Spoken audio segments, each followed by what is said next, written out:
When you can have that kind of deep and meaningful conversation that your mentor, your parent, your teacher, your guide had with you at just the right point in your life, when you can have those conversations at will with anyone, whether it's a stranger or a close friend, then just think about what kind of a force for good you can be in the world.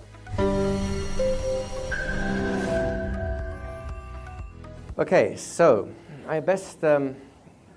we talked a lot about the background and where we come from and what we're trying to achieve here. The good news is everyone here has had at least one or two good conversations in their life. Would that be fair to say? Hands up if you have. Hands up if you've never had a good conversation ever in your entire life. If you're so socially awkward that you don't even know how to have a conversation, and if someone converses with you, your responses are in breathy whispers that no one actually understands. If that's where you're at, you're unfortunately the wrong place, because I'm going to require you guys to remember the kinds of conversations you've had. Now, the good news is everyone here has a memory. Would that be fair to say? No one here has issues with their memory? So you can remember at least what happened this morning, yes? You came here. If you suddenly woke up and have no idea why you're here, then you didn't sign your psychological waiver, disclaimer form.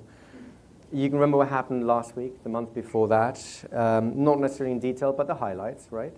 And some of the highlights that you have in your memory that you can access with relative ease are conversations you've had that worked really, really well.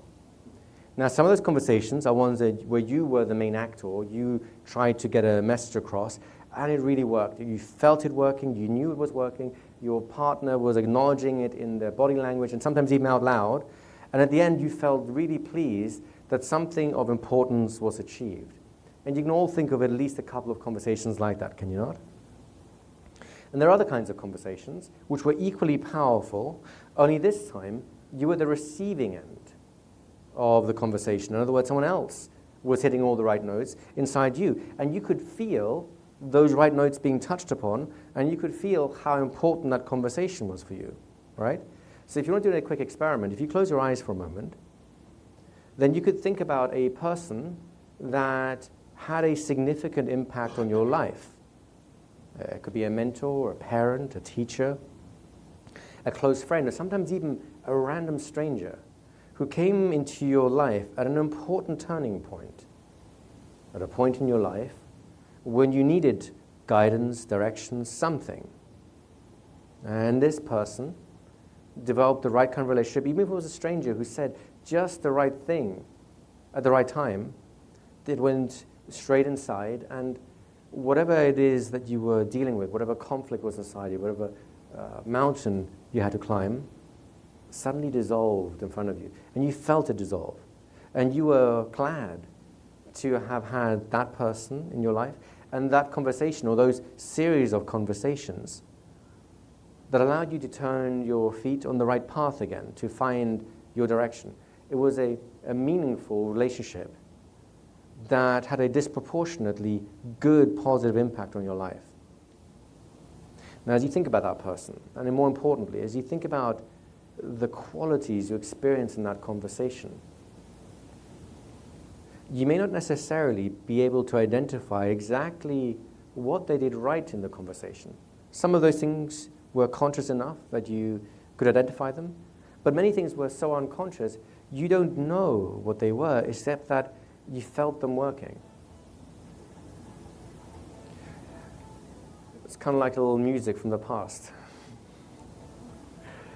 So as you think about that conversation and the way that it impacted upon you, when you had that moment where your emotions kicked in and you felt the truth of what they were saying or the sense of what they were saying, you felt your own obstacles, your hurdles dissolving, that's probably a point in time when you knew you were glad that person was in your life.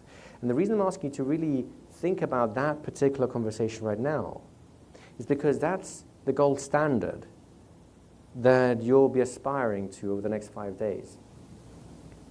Our job together will be to create those kinds of conversations over and over and over again. So that whenever you need to have that kind of conversation with someone, you can have it. And of course, whenever that kind of conversation is too much, you know that it's not the right time and you can back off from it. So maybe you can even imagine, if you would, 5 years, 10 years down the line, when all these ideas that you're about to experience have become second nature to you, when you can have that kind of deep and meaningful conversation that your mentor, your parent, your teacher, your guide had with you at just the right point in your life.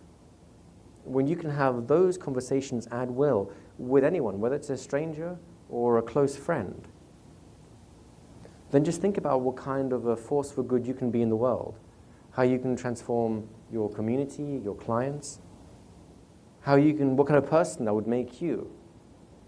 And the big question I want to ask you is that the kind of person you want to be? Is that the kind of skill you want to have? Now, the interesting thing is, if you can think of the kinds of situations we've just been talking about, if you can feel the kinds of emotions you went through when remembering how that person impacted on you, then you have all the raw materials you need to succeed at this.